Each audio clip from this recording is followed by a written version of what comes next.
महाराष्ट्र के पूर्व मुख्यमंत्री उद्धव ठाकरे की सरकार का एक घोटाला और सामने आया है और भारतीय जनता पार्टी के नेता किरीट सोमैया उन्होंने दावा किया है कि इस घोटाले में, जो कि लगभग 1000 करोड़ रुपए का घोटाला है, इसमें उद्धव ठाकरे सरकार, महाविकास आघाड़ी सरकार के कांग्रेस के एक नेता मंत्री उसमें इन्वॉल्व हैं और इसमें इन्वॉल्व हैं आदित्य ठाकरे। जी हां, ठाकरे परिवार पर एक बार फिर से ये उंगली उठी है, फिर से एक बार तलवार लटकती दिखाई दे रही है और इस बार मामला आदित्य ठाकरे से जुड़ा हुआ है, क्योंकि आदित्य ठाकरे का भी नाम किरीट सोमैया ने लिया है और यह कहा कि महाविकास आघाड़ी सरकार में जिस तरह के घपले घोटाले अभी तक खुले, 100 करोड़ रुपए की उगाही, घपले घोटाले ये जो खुले हैं, न रिसोर्ट्स बनाए जा रहे हैं नियमों को ताक पर रख के।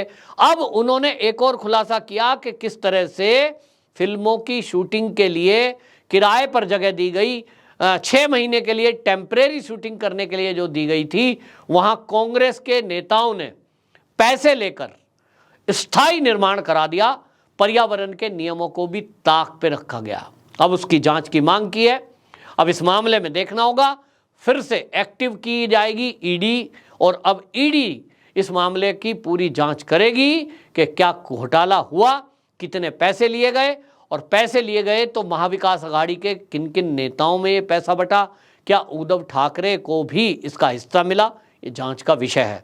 मामला है, आपको बता दें, ये है मामला एक मलाड में मड स्टूडियो है और ये जो मड स्टूडियो में शूटिंग के लिए ये कहा गया था कि 6 महीने के लिए यहाँ आप अपना टेम्परेरी सेट बना लीजिए, टेम्परेरी परमिशन मिली। कई बार ऐसा होता है कि कोई फिल्म की शूटिंग चल रही है तो आपने देखा होगा जैसे शादी में स्टेज बना लेते हैं, टेंट लगा देते हैं, वो सब टेम्परेरी होता है। शादी निपट गई, स्टेज हटा लिया, कभी कभी किला बना दिया, कभी कुछ और बना देते हैं, ये सारा टेम्परेरी सेटअप होता है। तो शादी की तरह ही जो फिल्म बनती हैं, उन फिल्मों में बड़े बड़े सेट बनाए जाते हैं और सेट बनाने के लिए बड़ी बड़ी जगह चाहिए और कई बार समुद्र के किनारे लोकेशन है, वहाँ वो सेट बनाया, यानी उसके लिए गवर्नमेंट से परमिशन लेकर टेम्परेरी निर्माण करना और वो टेम्परेरी निर्माण ऐसा कि पर्यावरण को नुकसान भी ना हो और वो शूटिंग हो जाए, जो फिल्मों की शूटिंग हम देखते हैं। इसमें आरोप ये है किरीट सोमैया का कि ये 6 महीने के लिए टेम्परेरी निर्माण की परमिशन दी गई थी, लेकिन इसमें महाविकास आघाड़ी सरकार में कांग्रेस के पूर्व मंत्री असलम शेख, इन्होंने इनसे कांटेक्ट किया और इनके कांटेक्ट के कारण ये 1000 करोड़ रुपए पैसे इसके लिए लिए गए। 1000 करोड़ रुपए उस जमीन की कीमत समझिए जो समुद्र के किनारे और प्राइम लोकेशन की जगह हो। मुंबई वैसे भी सबसे महंगा शहर हमारे देश का है, वहाँ बहुत बड़ा सेट लगाया गया और उसमें आपको बता दें एमएलए जो असलम शेख कांग्रेस के हैं और भाटिया स्टूडियो, इन दोनों ने पार्टनरशिप कर ली। और पार्टनरशिप मतलब आप भ्रष्टाचार का तरीका देखिए कि एक तो तरीका ये था कि असलम शेख को कुछ करोड़ रुपए ऑफर किए जाते कि साहब ये ज़मीन है, इसको आप हमें दे दो, हम इसमें स्टूडियो बना लेते हैं, 150 करोड़ रुपया ये पकड़िए। लेकिन नहीं, तरीका क्या निकाला कि असलम से पार्टनरशिप ही हो गई, ज़मीन सरकार की, पैसा भाटिया स्टूडियो का और वो सेट लग गया। अब इस सेट में होता यह है कि जिस तरह से आपने देखा कि हम शादियां करते हैं, कई बार फार्म हाउस एक दिन के लिए किराया लेते हैं 5-6 लाख रुपए में, ऐसे वहाँ स्टूडियो में शूटिंग किराए पे होती है। आपको स्टूडियो करनी है पहाड़ का लोकेशन, तो जो स्टूडियो बने हुए हैं उसमें जाके आप शूटिंग कर सकते हैं, किराया पे करिए, तो मोटी आमदनी होती है।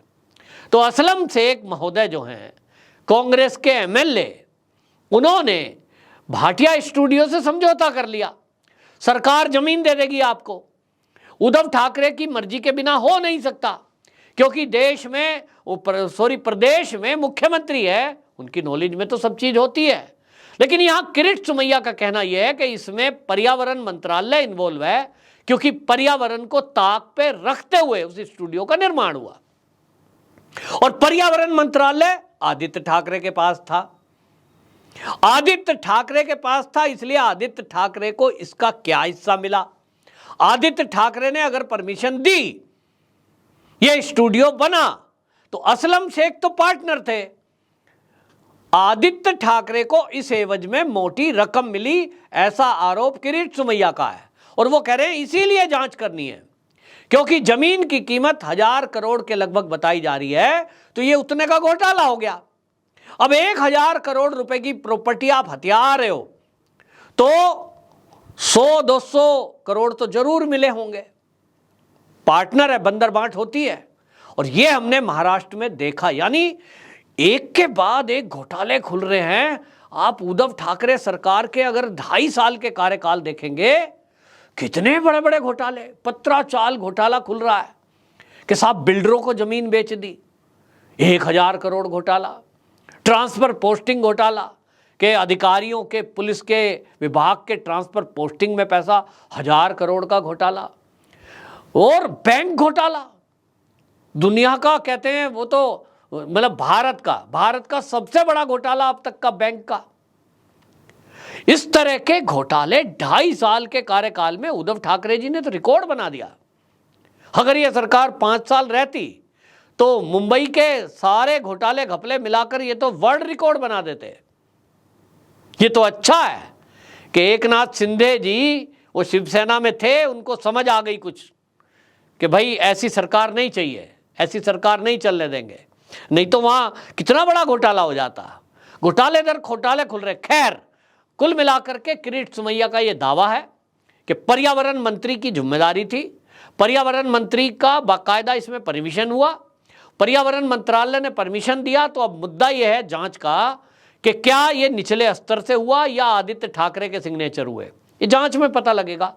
कुल मिलाकर के किरीट सोमैया जी का तो दावा है कि इस मामले में जो 1000 करोड़ रुपए का घोटाला है, असलम शेख जो कि महाविकास आघाड़ी सरकार में मंत्री थे और कांग्रेस के कोटे से थे, तो सीधे इन्वॉल्व हैं, उनकी तो पार्टनरशिप है, तो एक तो वो जेल जाएंगे।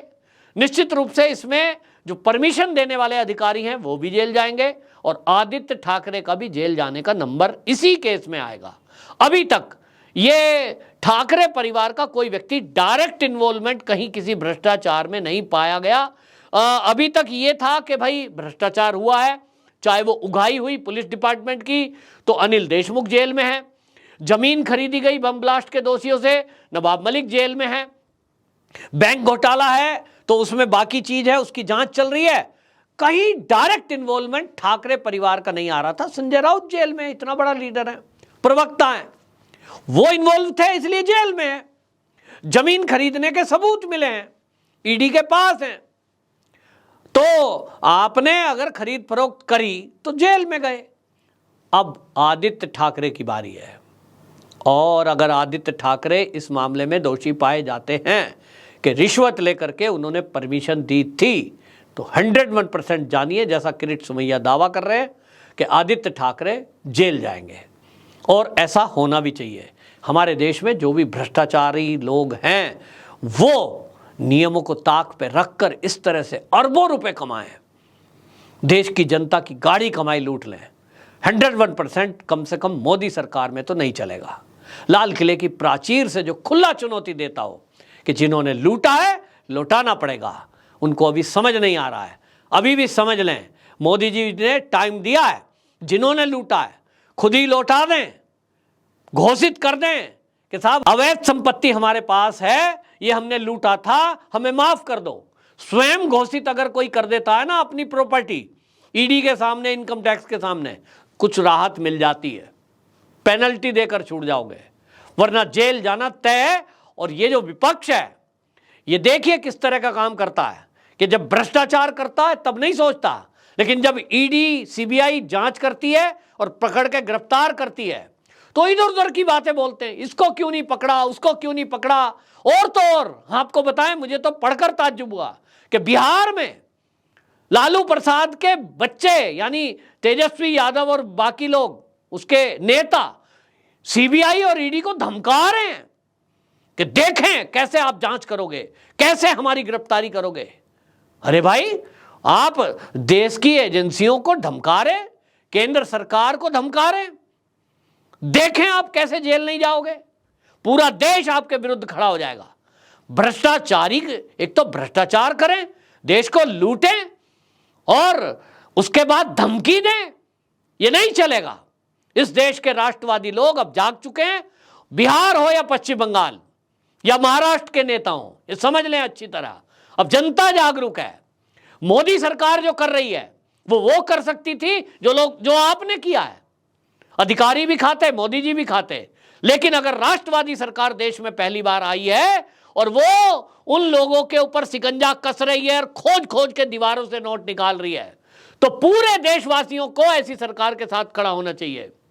मैं आह्वान करता हूं इस चैनल के माध्यम से कि देशवासी जागो और मोदी सरकार और सीबीआई और ईडी का साथ दो कि जो इस देश की तरक्की में भ्रष्ट लोगों पर ताबड़तोड़ कार्रवाई कर रही है। वरना नोट किसको बुरे नहीं लगते साहब? जिसके घर से 100 करोड़ पकड़ा गया, 50 करोड़ आधा आधा बांट लें, वो करोड़पति अरबपति बन जाएं ईडी के अधिकारी और सीबीआई के। ये तो तब है कि जब ऊपर जो लोग बैठे हैं सत्ता में, मोदी जी और अमित शाह जैसे लोग बैठे हैं, योगी जैसे लोग बैठे हैं, ये ना झुकते हैं ना बिकते हैं। इनके कारण से वो अधिकारी काम कर रहे हैं इस तरह से। मैं ये नहीं कह रहा हूं कि अधिकारी भ्रष्ट होते हैं ना, अधिकारी तब ढील देता है जब ऊपर से राजनेता भ्रष्टाचार करता है खुद, तो वो अपने मातहत काम करने वाले अधिकारियों को क्या आदेश देगा? पहली बार देश में भ्रष्टाचारियों के विरुद्ध इतनी सख्त कार्रवाई हो रही है, संपत्ति जब्त की जा रही है, और इसलिए दौड़े हुए वो सुप्रीम कोर्ट गए विपक्ष वाले कि बख्शो हमें। सुप्रीम कोर्ट से कह रहे इस ईडी को रोको, हमारी संपत्तियां जब्त करने से रोको। तो देखेंगे अब सुप्रीम कोर्ट को भी देश हित में वो फैसले देने पड़ेंगे जो देश की तरक्की के लिए आगे काम आते हो। भ्रष्टाचार का साथ ना तो कोर्ट देगा, ना ईडी, और सरकार तो कतई नहीं देगी। देश की जनता को इस मुद्दे पर खुलकर अपनी राय रखनी चाहिए, और जो भ्रष्ट लोग हैं इनके विरुद्ध वाकई में कम से कम ये तो दिखाना चाहिए कि हम भ्रष्टाचार के साथ नहीं हैं, देश की उन एजेंसियों के साथ हैं जो भ्रष्टाचारियों पर कार्रवाई कर रही है। तो उनका भी हौसला बढ़ेगा, ईडी सीबीआई के अधिकारियों का हौसला बढ़ेगा, और वो कार्रवाई और तेजी से करेंगे। न्यायपालिका पर भी दबाव बनेगा कि ऐसे भ्रष्ट लोगों को तत्काल फैसला करके तुरंत जेल में डालें और इनकी संपत्तियां जब्त करें, और देश के पुल, अस्पताल और सड़कें बनाने का काम इस पैसे से हो। वंदे मातरम।